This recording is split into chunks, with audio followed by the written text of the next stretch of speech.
Thanks for being here. Subscribe to Cheating Stories Best, so you don't miss new stories. Ethan Sawyer stood before the mirror in his park ranger uniform, meticulously adjusting his tie. At 52, his hair had begun to gray at the temples, but his eyes still held the sharp glint of a man who had spent decades observing the subtleties of nature. Outside his window, the Old Faithful Inn loomed, its rustic wooden facade a testament to the enduring spirit of Yellowstone National Park. He glanced at his watch. 2 hours until the anniversary dinner. 2 hours until he set in motion the collapse of 26 years of marriage. The dinner preparations had been meticulous, each detail carefully chosen to reflect both his dedication to his marriage and his unwavering commitment to the park. The Old Faithful Inn was not just a restaurant, it was a symbol, a representation of the intertwining of his personal and professional lives. As the first guests began to arrive, Ethan greeted them at the door, his ranger's smile firmly in place. Their eldest daughter, Lily, a biologist, was the first to enter. Her keen eyes took in every detail of her father's composed demeanor. "Dad," she said, embracing him tightly. "You look great." Ethan returned the hug, wondering if she could feel the tension in his shoulders. "Thanks, sweetheart. You were looking sharp yourself." As more guests filtered in, friends, colleagues, their other 2 adult children, Ethan maintained his warm facade. He was particularly attentive to Vanessa, his wife of 26 years and a wildlife photographer. She seemed distracted, her eyes darting nervously around the room. "Everything okay, darling?" Ethan asked, his voice laced with concern that only he knew was fabricated. Vanessa startled slightly. "Oh, yes, just thinking about that new wildlife series I am planning." Ethan nodded, knowing full well that wildlife was not the only thing on her mind. He had seen the furtive glances she had been exchanging with Jack Hawthorne, his supposed best friend and the park's head of security. As the main course was served, Ethan stood, raising his glass. The room fell silent, all eyes turning to him. "First, I want to thank you all for coming tonight," Ethan began, his voice steady. 26 years ago, I made the best decision of my life when I married Vanessa. She has been my partner, my confidant, and my inspiration through all these years. He paused, his eyes scanning the room. Vanessa smiled weakly while Jack shifted uncomfortably in his seat. "Now," Ethan continued, a glint in his eye, "would anyone like some wine?" A chuckle rippled through the room at his typical dry humor. Vanessa, barely paying attention, mumbled, "No, dear, I am trying to lose a few pounds." Ethan's smile did not waver as he pressed on. "Or is it because you were taking antibiotics for that dangerous illness you caught on your last photography expedition in the backcountry?" The room fell silent. Vanessa's face drained of color, her eyes wide with shock and fear. Jack's hand froze midway to his wine glass.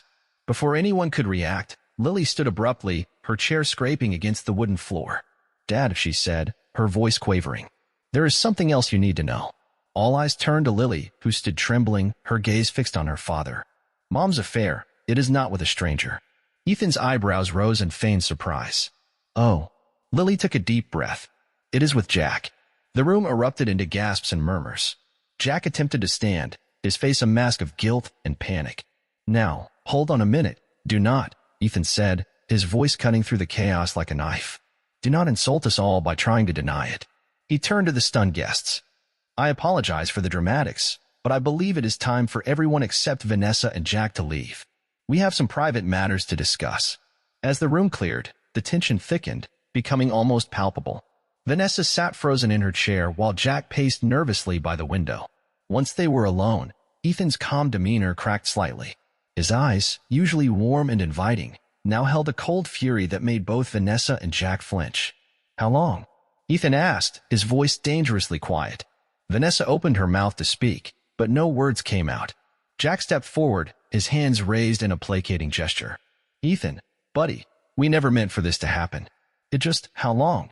Ethan repeated, each word sharp enough to cut. Vanessa finally found her voice. 6 months, she whispered. Ethan nodded slowly, as if processing this information. Then, without warning, he burst into laughter. It was a harsh, bitter sound that echoed off the wooden walls of the inn. 6 months, he repeated, shaking his head. "Well, I have got news for you both. I have known for 4 of those months." He reached into his jacket and pulled out a stack of photographs. As he spread them across the table, Vanessa and Jack's faces paled further. The images showed them in various compromising positions, all clearly taken within the park's boundaries. "You see," Ethan continued, his voice now eerily calm. Those cameras I set up to track wolf movements, they caught a lot more than wolves. Vanessa broke down, tears streaming down her face. Ethan, please. I am so sorry. It is just, you were always so distant, so caught up in your work. Jack was there. He listened. Do not, Ethan cut her off. Do not you dare try to justify this. You could have talked to me, told me you were unhappy. Instead, you chose to betray me with my best friend. He turned to Jack, his eyes blazing. And you. I trusted you. We have been friends for over 2 decades, and this is how you repay the friendship. Jack's shoulders slumped. I never meant for it to go this far, Ethan. It just happened. Ethan laughed again, a hollow sound devoid of any humor. Things like this do not just happen, Jack. There are choices you both made over and over again. He reached into his jacket once more, pulling out a thick envelope. I have made my choice too. As he slid the envelope across the table, Vanessa's eyes widened in recognition. Divorce papers. Ethan, please, she pleaded. Can we talk about this? We are talking now, Ethan replied coldly. And I am done listening to lies. Ethan stood, his ranger training allowing him to maintain a calm exterior despite the emotional turmoil within. I'm going to make this very clear, he said, his voice low and controlled. I intend to expose your betrayal, not just to our families but to the entire park community. Jack paled, realizing the implications for his career and reputation. Ethan, you cannot be serious. Think about what this would do to us, to the park. I have thought about it, Ethan cut him off. I have thought about nothing else for months. And I have decided that the park deserves to know the truth about its head of security. Vanessa reached out, her hand trembling. Please, Ethan, we can work this out. We can go to counseling, take some time. No, Ethan said firmly. There is no working this out. You have made your choices, and now you will face the consequences. As Vanessa and Jack pleaded for discretion, Ethan's calm exterior finally cracked. In a controlled but emotion-filled voice, he expressed the deep hurt and anger boiling inside him.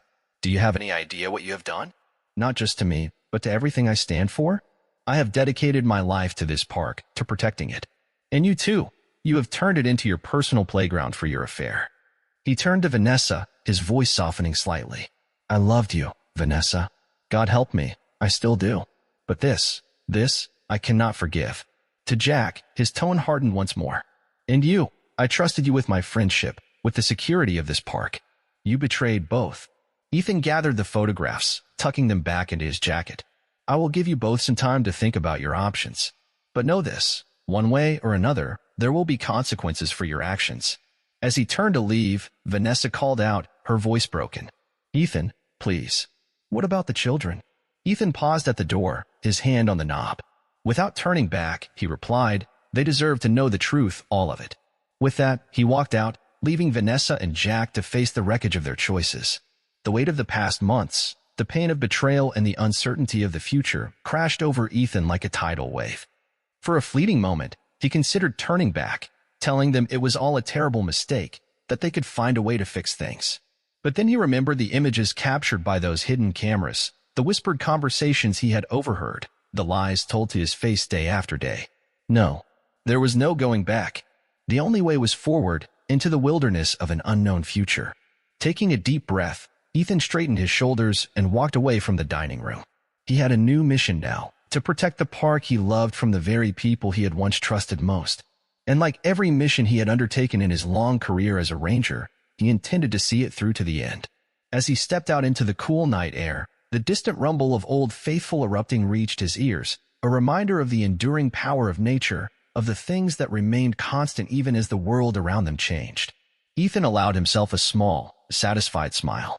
He may have lost his marriage, his best friend, and his trust in those closest to him, but he still had Yellowstone. And for now, that would have to be enough. Ethan Sawyer stood at the trailhead, his weathered hands gripping a well-worn map of Yellowstone. The early morning sun cast long shadows across the parking lot, where a group of influential park donors milled about, sipping coffee from biodegradable cups and chatting excitedly about the day's hike. All right, folks, Ethan called out, his voice carrying the easy authority of a veteran ranger. We've got a beautiful day ahead of us. This trail will take us through some of Yellowstone's most pristine backcountry. Remember, we are here to observe, not disturb. As the group set off, Ethan's mind raced beneath his calm exterior. Every step of this hike had been meticulously planned, right down to the unexpected detour he would suggest later. The route would take them perilously close to one of Jack's hidden caches of rare plants and animal products. 3 hours into the hike, Ethan paused, furrowing his brow in mock confusion. "That is odd," he muttered just loud enough for the nearest donors to hear. "What is it, Ranger Sire?" asked Margaret Hawley, a silver-haired philanthropist known for her generous contributions to the park's conservation efforts. Ethan pointed to a barely visible game trail branching off from the main path. "I do not remember that being there. Mind if we take a quick detour? I want to make sure everything is as it should be." The group murmured their assent, eager for an added touch of adventure. Ethan led them down the narrow trail, his heart pounding with anticipation. After about 100 yards, he stopped abruptly, holding up a hand to halt the group. "Ladies and gentlemen," he said gravely, "I am afraid we have stumbled upon something troubling." Before them lay a small clearing, partially obscured by dense underbrush. Even from this distance, the unnatural bulges beneath a camouflage tarp were clearly visible. Ethan approached cautiously, lifting one corner of the tarp to reveal stacks of crates and plastic containers. Margaret gasped. "Good Lord, what is all this?" Ethan's face was a mask of concern as he examined the cache. "It appears to be some sort of smuggling operation, rare plants, animal parts." "This is deeply disturbing." The donors crowded around, their expressions a mix of shock and outrage. Ethan allowed them a moment to take in the scene before speaking again. "I hate to cut our hike short, but I need to report this immediately. We will head back to the visitor center, and I will contact park security." As they hurried back down the trail, Ethan could hear the donors whispering furiously among themselves. Seeds of doubt had been planted. Now it was time to water them. Back at the visitor center, Ethan made a show of reporting the discovery to park administration. He watched with carefully concealed satisfaction as the news spread like wildfire through the park staff and volunteers. That evening, in the privacy of his small cabin, Ethan pinned an anonymous tip to the park's administration. The letter detailed concerns about potential illegal activities within Yellowstone, hinting at possible involvement from someone high up in the park's hierarchy. He was careful not to name Jack directly, but included enough details to point the investigation in the right direction. As he sealed the envelope, Ethan allowed himself a small smile. The first moves had been made. Now it was time to position himself for the next phase of his plan. The following week, Ethan volunteered to assist with the internal investigation triggered by his anonymous tip. His years of service and sterling reputation made him an obvious choice, and no one questioned his motives. During a meeting with the investigative team, Ethan casually mentioned some inconsistencies he had noticed in recent security reports. "It is probably nothing," he said with a shrug, "but I have been noticing some odd patterns in the patrol routes lately. Might be worth looking into." The lead investigator, a sharp-eyed woman named Diana Chun, latched onto the information. "Can you elaborate, Ranger Sire?" Ethan leaned back in his chair, the picture of casual concern. "Well, there seem to be some gaps in coverage, particularly in the more remote areas of the park, and the timing of some patrols seems off. Like I said, it is probably nothing, but in light of recent events, I thought it was worth mentioning." As the meeting continued, Ethan could see the gears turning in Diana's head. He had successfully planted another seed of doubt, this time, directly implicating the park security protocols and, by extension, Jack Hawthorne. Over the next few weeks, Ethan continued his campaign of subtle sabotage. He engaged in hushed conversations with fellow rangers, expressing concern over the effectiveness of current patrol routes. He asked pointed questions during staff meetings, always maintaining a facade of professional curiosity. Then came the masterstroke. Using his network of hidden cameras, Ethan captured footage of Jack entering restricted areas of the park during odd hours. The grainy nighttime images showed a figure that was unmistakably Jack, moving furtively through areas that should have been off-limits, even to the head of security. Ethan anonymously sent select clips to the park superintendent, carefully timing the delivery to coincide with a board meeting discussing the ongoing investigation. The effect was immediate and explosive. Whispers of corruption and betrayal spread through the park's administrative offices like a virus. Through it all, Ethan maintained his composure, playing the role of the concerned veteran ranger to perfection. But beneath the calm exterior, a storm raged. Each move against Jack was a twist of the knife, a small measure of revenge for the betrayal that had shattered his life. Yet, even as he orchestrated Jack's downfall, Ethan found himself grappling with unexpected emotions. There was satisfaction, yes, but also a deep, gnawing sadness. This was a man he had once called his best friend, a man he had trusted with his life during countless backcountry expeditions. In quieter moments, usually late at night, when the weight of his actions pressed down on him, Ethan wondered if he had gone too far. But then he would remember the look on Vanessa's face at the anniversary dinner, the casual way Jack had tried to deny the affair, and his resolve would harden once more. As the pressure mounted on Jack and Vanessa, Ethan made sure to keep his children informed of the truth about their mother's affair. He encouraged them to maintain relationships with Vanessa despite his own feelings. This measured response earned him sympathy among family and friends, creating a stark contrast with Vanessa and Jack's increasingly erratic behavior. One evening, Lily visited him at his cabin. As they sat on the small porch, watching the sunset behind the mountains, she turned to him with tears in her eyes. "Dad," she said softly, "I do not know how you are doing this, how you can be so calm about everything." Ethan sighed, feeling the weight of his actions pressing down on him. "I am not calm, sweetheart. Not on the inside. But this park, it has been my life's work. I cannot let personal feelings get in the way of protecting it." Lily nodded, reaching out to squeeze his hand. "We are all behind you, Dad. No matter what happens." As she left, Ethan felt a mixture of pride and guilt wash over him. His children's support meant everything to him, but he could not help wondering, would they still stand by him if they knew the full extent of his manipulations? While plotting his revenge, Ethan took a step back, his hand now firmly gripping his radio. "Jack, I think you need to take a breath. You are not making any sense. If you are struggling, there are resources available. Do not patronize me." Jack shouted, his voice echoing through the trees. A flock of birds took flight, startled by the sudden outburst. "You think you can just destroy my life, my career, and get away with it?" Jack seethed. "I will expose you, Ethan. I will tell everyone what you have been up to." Ethan's voice remained steady, but a new edge crept into his tone. "Think carefully about what you are saying, Jack. You are the head of park security, making unfounded accusations against a senior ranger. How do you think that is going to look, especially with the ongoing investigation?" The color drained from Jack's face as the implications of Ethan's words sank in. In his desperate attempt to confront Ethan, he had only succeeded in making himself appear more unstable, more guilty. Ethan pressed his advantage. "Look, Jack, I do not know what is going on with you, but this behavior, it is concerning. Is there something you want to tell me? Something about the recent security breaches, perhaps?" Jack's mouth opened and closed, but no words came out. He took a stumbling step backward, suddenly looking very small against the vast wilderness behind him. I need to go," Jack mumbled, turning abruptly and disappearing into the trees. Ethan watched him go, a complex mix of emotions swirling in his chest. Part of him wanted to call out, to end the charade and confront Jack openly about his betrayal. But the larger part, the part hardened by months of pain and plotting, remained silent. As he resumed his patrol, Ethan's mind was already racing ahead, anticipating Jack's next move. The confrontation had gone better than he could have hoped. Jack's erratic behavior would only serve to further discredit him in the eyes of park administration. But Ethan knew he could not afford to get complacent. Jack was desperate now, and desperate men were dangerous. He would need to be more vigilant than ever in the coming days. Little did Ethan know, another confrontation was brewing, one that would test his resolve in ways he had not anticipated. Several days after his encounter with Jack, Ethan returned to his cabin after a long day of patrols to find an unexpected visitor waiting for him. Vanessa stood on the small porch, her once confident posture now hunched and uncertain. "Ethan," she said softly as he approached. "Can we talk?" For a moment, Ethan considered turning around and walking away. But curiosity, and perhaps a lingering ember of the love they had once shared, made him nod and gesture for her to enter. Inside, Vanessa's eyes darted around, taking in the stark evidence of Ethan's new solitary life.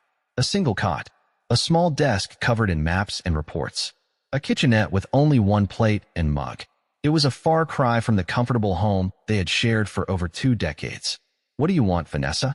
Ethan asked, his voice carefully neutral. Vanessa took a deep breath, squaring her shoulders. I need to explain. To apologize," she said. "What I did, what we did, it was unforgivable. But, Ethan, you have to believe me. I never meant for any of this to happen." Ethan's laugh was harsh, devoid of humor. "Never meant for it to happen?" He scoffed. "You had an affair with my best friend for months, Vanessa. That does not just happen." I know, Vanessa said, her voice cracking. "But things between us, they had been so distant for so long." Jack was there. He listened. "He made me feel stopped." Ethan cut her off, his voice like ice. "I do not want to hear about how Jack made you feel. What I want to know is how you could betray not just me, but everything we built here. Did this park mean nothing to you? Vanessa's eyes widened. Of course, it did. It still does, Ethan. That is part of why I am here. The things that are happening, the investigation. Jack is falling apart. He is talking about fleeing, about exposing some sort of conspiracy. I am worried he might do something drastic. Ethan's face remained impassive, but internally he felt a surge of triumph. His plan was working even better than he had anticipated, but he could not let Vanessa see that. And what do you expect me to do about it? He asked coldly. I do not know, Vanessa admitted. But Ethan, despite everything, I know you. You are a good man. You would not want to see the park suffer because of our mistakes. For a long moment, Ethan said nothing. Then, slowly, he walked to his desk and pulled out a folder. From it, he extracted a series of photographs. Do you recognize these locations, Vanessa? He asked, spreading the photos on the desk. Vanessa leaned in, her face paling as she recognized the secluded spots where she and Jack had met for their clandestine encounters. These areas, Ethan continued, his voice tight with controlled anger, are restricted zones. Critical habitats for endangered species. And you too. You trampled through them like they were your private love nest. Tears welled up in Vanessa's eyes as the full impact of their actions hit her. Ethan, we did not know. We never meant to what? Ethan interrupted. To destroy delicate ecosystems? To potentially disrupt the mating patterns of species on the brink of extinction? To compromise years of conservation work? Vanessa sank into a chair, her head in her hands. Oh God, what have we done? Ethan watched her, feeling a mix of satisfaction and an unexpected pang of sympathy. But he squashed it down ruthlessly. There was no room for sympathy in his plan. I think you should leave now, Vanessa, he said quietly. And I think you need to take a long, hard look at the choices you have made, not just in our marriage, but in your commitment to this park and everything it stands for. As Vanessa stumbled out of the cabin, her face streaked with tears, Ethan turned to the window. The sun was setting over the mountains, painting the sky in brilliant shades of orange and pink. It was a reminder of why he had dedicated his life to this place, why he was willing to go to such lengths to protect it. But as the last rays of sunlight faded, leaving him alone in the growing darkness, Ethan could not help but wonder about the cost of his revenge. The wilderness he loved so dearly was teaching him a harsh lesson. In nature, every action has consequences, often far-reaching and unpredictable. With a heavy sigh, Ethan turned back to his desk, his eyes falling on the surveillance equipment that had become both his weapon and his burden. He knew the next steps in his plan would be crucial. The information he had gathered over the past weeks was damning, not just for Jack and Vanessa, but for the entire park security system.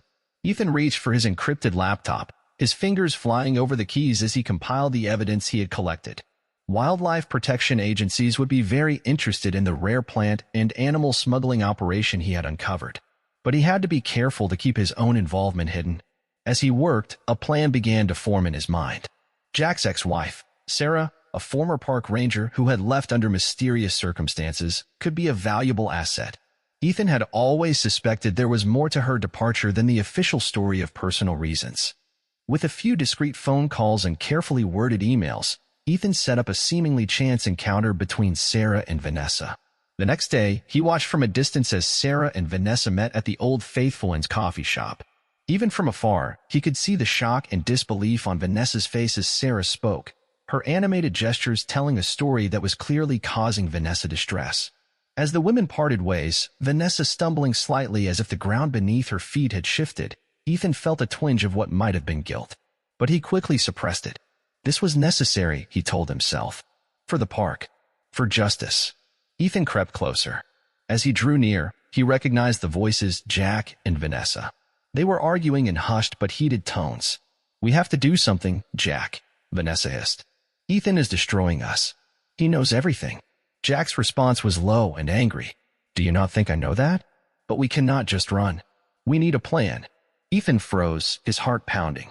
He had not anticipated this. Jack and Vanessa working together against him. As he listened, their plan began to take shape, and a chill that had nothing to do with the weather ran down his spine. They were going to paint him as unstable, a danger to himself and others. Jack spoke of using his access to personnel files to dig up any past incidents they could exploit. Vanessa, her voice trembling with a mixture of guilt and determination, talked about reaching out to their children, spinning a tale of emotional neglect and manipulation. As their voices faded into the distance, Ethan remained rooted to the spot, his mind reeling. He had underestimated them, underestimated the lengths they would go to protect themselves. Over the next few days, Ethan began to feel the effects of their counterattack. Whispers followed him as he walked through the ranger station. Colleagues who had once greeted him warmly now averted their eyes. He overheard snippets of conversations, murmurs about mental health concerns, about erratic behavior. The children he had tried so hard to shield from the worst of the scandal began to act differently around him. His youngest, Tom, called one evening, his voice hesitant and strained. "Dad," he said, "Mama's been saying some things about you, about how you have been acting. Is everything okay?" Ethan's throat tightened. "Everything is fine, son," he said, forcing a steady tone. "Your mother, she is going through a lot right now. Try not to worry, okay?" But even as he spoke the words, Ethan knew that nothing was fine. The carefully constructed plan he had set in motion was spiraling out of control. The final blow came in the form of a certified letter. Jack and Vanessa had hired an aggressive lawyer to counter Ethan's divorce proceedings. The document was filled with allegations, claims of mental instability, abuse of power, baseless accusations. They were aiming not just to discredit him, but to potentially take control of his pension and his share of their assets. Ethan sat at his small desk, the letter crumpled in his fist, as the full weight of his actions came crashing down on him. He had set out to protect the park, to seek justice for the betrayal he had suffered. But in doing so, had he become the very thing he despised? As the sun set over the mountains, casting long shadows across his cabin, Ethan made a decision. He could not fight fire with fire any longer. If he was going to salvage anything from this mess, his reputation, his relationship with his children, his very sense of self, he needed to find another way. But before he could act on this revelation, a park-wide emergency alarm blared through the night.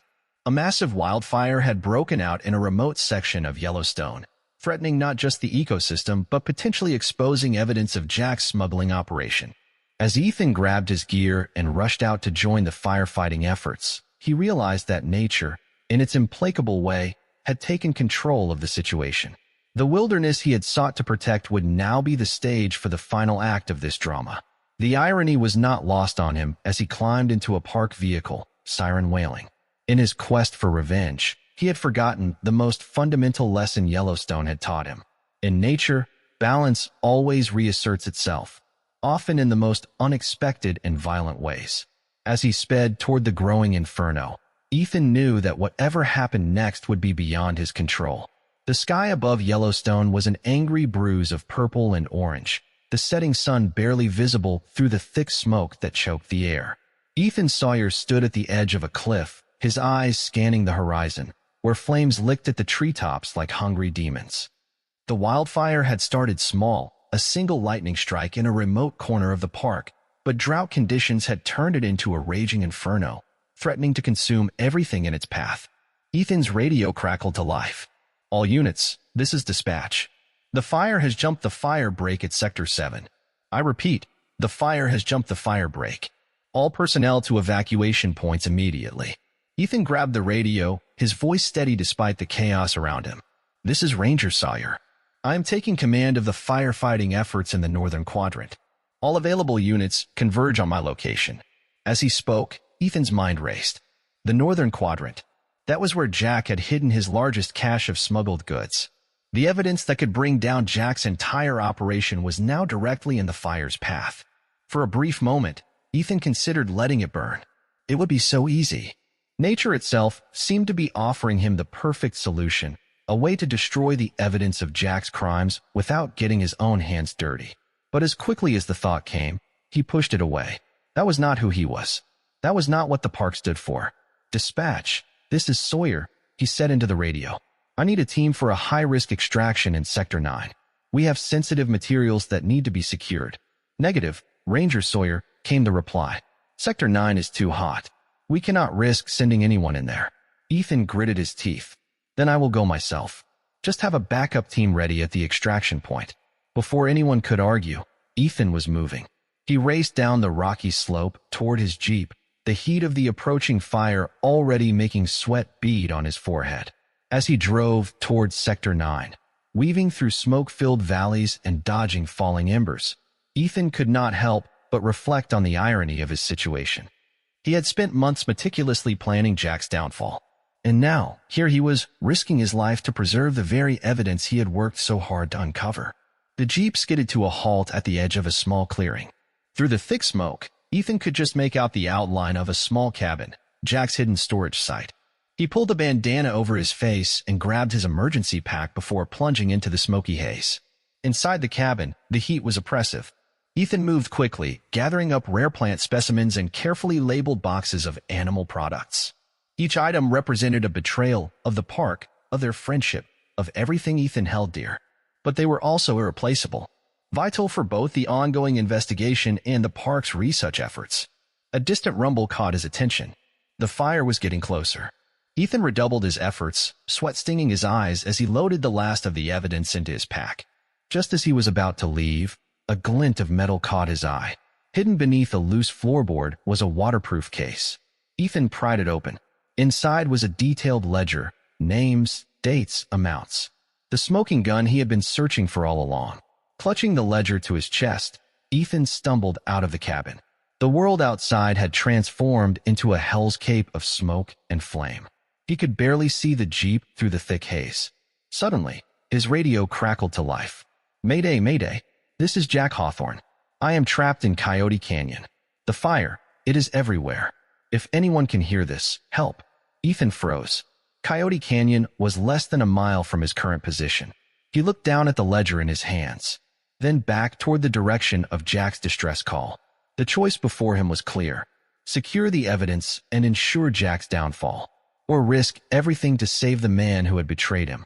For a long moment, Ethan stood there, the heat of the approaching fire pressing in on all sides.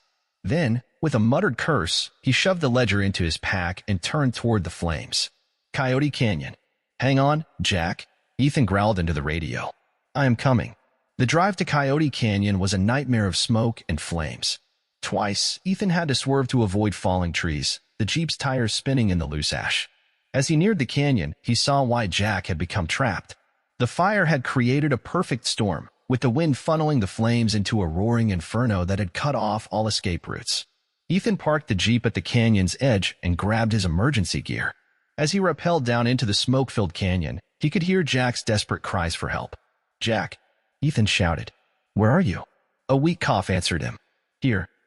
I am over here." Ethan found Jack huddled against a rock face, his clothes singed and his face streaked with soot. For a moment, their eyes met, and Ethan saw a flicker of confusion in Jack's gaze, quickly replaced by desperate hope. "Ethan," Jack croaked. "What are you doing here?" "Saving your ass, apparently," Ethan grunted as he helped Jack to his feet. "Can you climb?" Jack nodded weakly, and together they began the arduous ascent out of the canyon. The heat was intense, the smoke so thick it was hard to breathe. Ethan's muscles screamed with the effort of supporting both his own weight and Jack's. Just as they neared the top, a loud crack split the air. Ethan looked up to see a massive pine tree, its trunk engulfed in flames, toppling toward them. Without thinking, he shoved Jack the final few feet to safety before diving to the side. The tree crashed down, missing Ethan by inches. As he lay there, gasping for breath in the superheated air, he heard the whump-whump-whump of helicopter blades.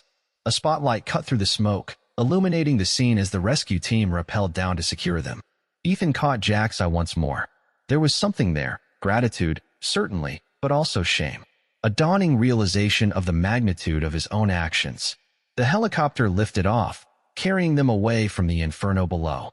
As they soared over the burning landscape, Ethan looked down at the park he had sworn to protect. The fire raged on, unstoppable and indifferent to the human drama it had ignited. But even in the midst of destruction, Ethan could see the promise of renewal. Fire was a natural part of the forest's life cycle, clearing away the old to make way for new growth. As the adrenaline of the rescue faded, Ethan felt a deep weariness settle into his bones. He had saved Jack, yes, but at what cost? The evidence in his pack weighed heavily, a reminder that the real battle was far from over. The helicopter touched down at the firefighters' base camp, and Ethan stumbled out, still supporting the semi-conscious Jack. As medical personnel rushed to attend to them, Ethan caught sight of a familiar face in the crowd. Vanessa stood at the edge of the landing zone, her eyes wide with shock and fear. For a moment, their gazes locked. Ethan saw a swirl of emotions in her eyes: relief, guilt, confusion. But before either of them could speak, he was whisked away by the medical team, leaving Vanessa standing alone in the chaos of the base camp. As he was led to a medical tent, Ethan's mind was already racing ahead. The fire had changed everything, bringing long-simmering conflicts to a boil. But it had also offered a chance for redemption for himself, for Jack, for the park itself. The question was, would they seize it? The days following the dramatic rescue blurred together in a haze of smoke, exhaustion, and relentless questioning. Ethan found himself at the center of a storm of attention, hailed as a hero by some and viewed with suspicion by others. The evidence he had recovered from Jack's hidden cache had been turned over to federal investigators, setting off a chain reaction that sent shockwaves through the park's administration. Jack, still recovering from smoke inhalation and minor burns, was arrested by federal agents the moment he was released from medical care. Ethan watched from a distance as Jack was led away in handcuffs, his face a mask of defeat. The charges were severe: endangerment, illegal wildlife trafficking, abuse of his official position. The man Ethan had once called his best friend now faced years in federal prison. As the dust began to settle, Ethan found himself standing at the edge of the firefighters' base camp, staring out at the scorched landscape. The fire had been contained, but its effects would be felt for years to come. Much like the aftermath of Jack and Vanessa's betrayal, Ethan mused. A familiar voice broke into his thoughts. Ethan. He turned to see Vanessa standing there, her eyes red-rimmed, her usually immaculate appearance disheveled. For a moment, Ethan was transported back to their anniversary dinner, when he had first confronted her about the affair. But now, instead of anger, he felt only a deep, aching weariness. "What do you want, Vanessa?" he asked, his voice hoarse from days of breathing smoke-filled air. She took a hesitant step forward. I wanted to thank you for saving Jack, and to apologize. For everything." Ethan let out a bitter laugh. "Apologize? No? After everything that has happened?" Vanessa flinched at his tone but pressed on. "I know it is too late. I know I have destroyed everything we had.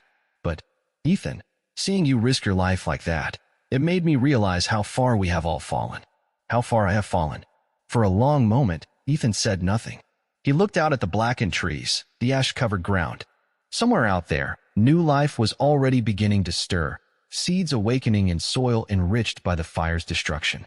"You know," he said finally, "there is a type of pine cone that only opens and releases its seeds after a fire. The heat cracks it open, and the ash provides nutrients for the new seedlings. Nature's way of turning destruction into renewal." He turned back to Vanessa, his eyes tired but clear. "I saved Jack because it was the right thing to do. Because, despite everything, I am still the man you married. The man who swore to protect this park and everyone in it. But, Vanessa, that does not change what happened between us." Tears welled up in Vanessa's eyes. "I know. I do not expect forgiveness, Ethan. I needed you to know that I understand now. The magnitude of what I have done. Not just to you, but to the park, to our family." Ethan nodded slowly. "Understanding is a start. But trust, once broken, is not easily repaired. You and Jack, you did not just betray me. You betrayed everything this park stands for. Everything we worked for all these years." Vanessa wiped at her eyes. "What happens now?" "Now," Ethan sighed, "now we face the consequences of our actions. All of us." As if on cue, a park administrator approached. "Ranger Sawyer, the superintendent would like to see you in her office." Ethan nodded, then turned back to Vanessa. "I need to go. Take care of yourself, Vanessa. And I hope you find a way to make things right with yourself, if no one else." As he walked away, Ethan felt a weight lift from his shoulders. The conversation had not brought closure, exactly. But it had opened a door. To what? He was not sure yet. The superintendent's office was a flurry of activity when Ethan arrived. Phones were ringing off the hook, harried staff members rushed back and forth with stacks of reports, and in the midst of it all sat Superintendent Harriet Chun. Her usually immaculate desk was covered in maps and satellite images of the fire damage. "Ah, Ranger Sawyer," she said, gesturing for Ethan to take a seat. "How are you holding up?" Ethan sank into the chair, suddenly aware of every ache in his body. "I have been better, ma'am," he admitted, "but I am ready to get back to work." Harriet nodded, a small smile playing at the corners of her mouth. "That is good to hear, because I have a proposition for you." She leaned forward, her expression serious. "Ethan, your actions during this crisis have been nothing short of exemplary. which is why I would like to offer you the position of Chief Ranger. For the first time in months, the air was finally clear of smoke. Ethan took a deep breath, feeling a glimmer of hope. The path ahead would be challenging, but he was ready to face it. After all, he mused, looking out at the scarred yet healing landscape. If Yellowstone could renew itself after a devastating fire, so could he. 1 year had passed since the wildfire that had changed everything.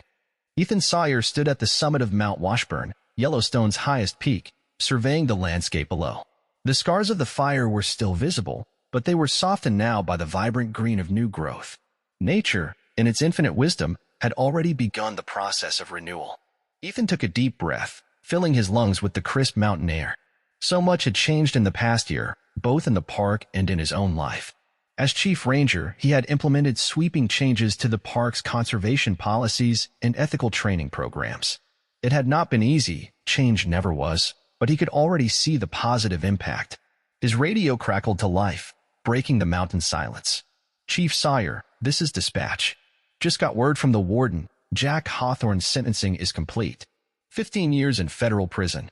Ethan closed his eyes, letting the news wash over him. "Copy that, dispatch. Thanks for the update. 15 years. It seemed both too much and not enough for the damage Jack had done. But as Ethan opened his eyes and looked out over the recovering landscape, he realized that the sentence brought with it a sense of closure. The betrayal that had shattered his world a year ago now felt distant. Not forgotten, certainly, but no longer the raw, aching wound it had once been. As if on cue, Ethan felt his satellite phone vibrate in his pocket. He pulled it out to find a new email notification. The sender's name made his heart skip a beat. Vanessa. For a moment, Ethan's finger hovered over the delete button. But curiosity, or perhaps something deeper, made him open the message instead. "Dear Ethan, I hope this email finds you well. I have been following the news about Yellowstone, about all the positive changes you have been making as Chief Ranger. I am proud of you, even though I know I have no right to be. I am writing because I need you to know how deeply I regret my actions. Not just the affair, but the way I lost sight of what was truly important. Our family, the park, the principles we once shared. I have spent this past year trying to understand how I could have strayed so far from the person I thought I was. I am working for a small newspaper now, in a city far from Yellowstone. It is not glamorous, but it is honest work. More importantly, it is giving me a chance to use my photography skills to shed light on environmental issues. I am trying, in my own small way, to make amends for the damage I have done. I do not expect forgiveness, Ethan. I know that what I did is unforgivable, but I hope that someday you might find it in your heart to remember the good times we shared, rather than just the pain of how it ended. Take care of yourself, and take care of our park. I know it is in the best possible hands with you at the helm." Vanessa. Ethan lowered the phone, his emotions a complex tangle. He looked out over the vast expanse of Yellowstone, the park that had been both the catalyst for their marriage's destruction and his own personal salvation. After a long moment, he began to type a reply. "Vanessa, thank you for your email. I am glad to hear you are finding your way forward. The past year has been one of profound change and growth, both for the park and for me personally. While I cannot offer forgiveness just yet, I can offer understanding. We all lose our way sometimes. What matters is that we find our path again. I appreciate your kind words about my work here. Yellowstone has always been more than just a job to me. It is a calling. I am grateful for the opportunity to lead it into a new era of conservation and ethical stewardship. As for our family, I want you to know that I have maintained open communication with our children about everything that has happened. They are hurting, but they are resilient. Our youngest, Tom, is doing well in college. He is considering a major in environmental science, actually. I cannot go back to what we were, Vanessa. Too much has happened. But perhaps we can move forward with a civil relationship, especially for Tom's sake. Take care." Ethan. As he hit send, Ethan felt a sense of peace wash over him. The exchange was not a reconciliation, but it was a step toward something. Not better, perhaps, but more honest, more true to who they were now. Ethan's contemplation was interrupted by the sound of footsteps crunching on gravel. He turned to see Dr. Sierra Reeves making her way up the last stretch of the trail to the summit. Her face was flushed from the climb, her dark hair escaping from its ponytail, but her eyes were bright with excitement. "Ethan," she called out as she reached him. I have been looking all over for you. The data from our latest wolf population survey just came in, and you are not going to believe the results." Ethan could not help but smile at her enthusiasm.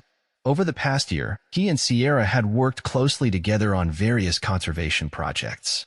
Her passion for wildlife biology and her unwavering commitment to the park's ecosystem had been a breath of fresh air in the wake of all the turmoil. "Let's hear it," he said, genuinely interested. As Sierra launched into an explanation of pack dynamics and territory expansion, Ethan found himself admiring more than just her scientific expertise. There was something about her, a warmth and integrity that resonated deeply with him. "You know," he said when she paused for breath, "I think this calls for a celebration.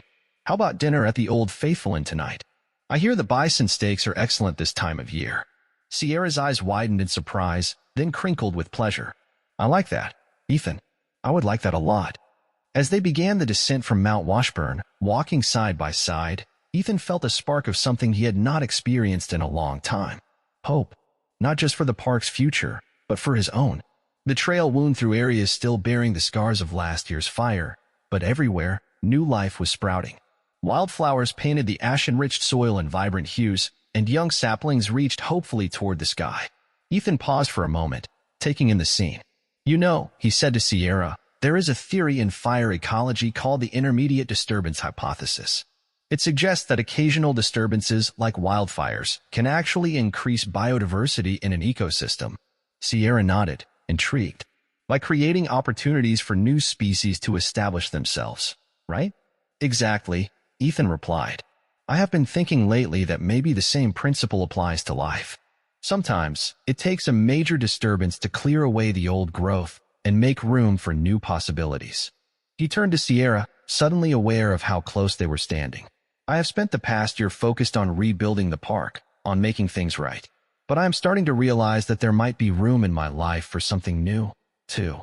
Sierra's smile was warm and understanding. "New beginnings can be scary," she said softly, "but they can also be beautiful." As they resumed their hike, Ethan felt a weight he had not even realized he was carrying lift from his shoulders. The betrayal, the anger, the thirst for revenge, all of it seemed to recede, leaving behind a sense of peace and possibility. The sun was beginning to set as they reached the trailhead, painting the sky in brilliant shades of orange and pink. Ethan paused once more, taking in the breathtaking view. "You know," he said to Sierra, "I think I am finally ready to embrace that new beginning." As they walked toward the ranger station together, Ethan allowed himself a genuine smile. He realized that, like the park itself, he had not just survived the fire and betrayal. He had emerged stronger, wiser, and more committed to his life's purpose than ever before. The path ahead was uncharted territory, but Ethan Sawyer was ready to explore it. After all, if Yellowstone had taught him anything, it was that the most beautiful vistas often came after the most challenging climbs.